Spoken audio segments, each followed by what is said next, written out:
I want to talk about the word movement in the form of a noun, not a verb. Well, first, as a noun, a movement, as we know, is a group of people. But what does that movement mean? It's a group of people who move things, who are making things happen.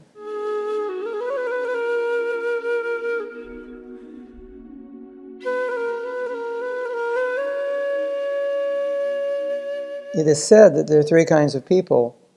One kind of person, you can't move them. They'll never change. It doesn't matter what they hear. It doesn't matter what you tell them, they won't move. Then there's another group that you can move them by ideas. But once they hear the idea and it changes their thinking, they don't do anything, or they do very little.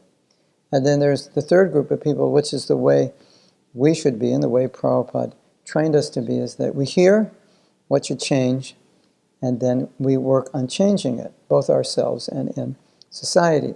So when you have people who hear what must be done, and then they do it, they move things, and then you have a movement. So we use this word in English, mover and shaker. It's somebody that makes things happen. If you look at Prabhupada's history after coming to America, he was a real mover and shaker. He was making things happen. I don't know if you realize this, but he did 3 ceremonies in 1 month of doing groundbreaking ceremonies and installing Anantasesh in Vrindavan and Mayapur and Mumbai. All in 1 month, acquiring the land, doing the groundbreaking ceremony. That's amazing. That's a mover and shaker. So, we look at Srila Prabhupada's life. It's such an amazing example for us out of all the disciples of Srila Bhaktisiddhanta. He got it, he took it. He got it, he took it, he made risks. He got the message, he took it with him. That was his real wealth. And then he took risks, and he started to make things happen. And it was really, his mood was really, we have to change the way the world is, because the world is going in a very bad direction. Innocent people are suffering.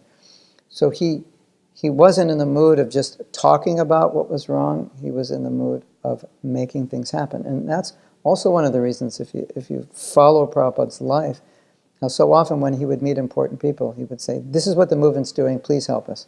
It was always that the movement is moving things, and we need your help to move things. We need all the people in the world who are willing to move things, to move with us by helping us. So we're always moving. We're moving, giving knowledge. We're opening centers where people can come. We're starting projects where more people can get Krishna consciousness. That's what it means to be a movement. Now, of course, we have lives, social structures, and all that. So they go on simultaneously. But if we're actually going to have a movement, we just can't be concerned about social structures only.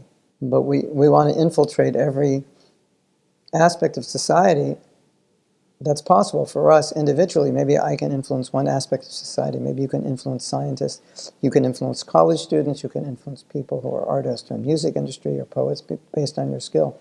But to influence, to infiltrate, that was Prabhupada's mood. That seeing that everything is going down, we can change it, we know how. We have to have a movement that moves things around. And that's why Prabhupada said, when he wrote his books, he said, I feel like I'm creating a revolution when I'm writing my books. And when we distribute Prabhupada's books, it's so inspiring to feel that we are, as book distributors, book by book, we're creating a revolution. Or word by word when we're preaching, or program by program, drop by drop, we're creating a revolution.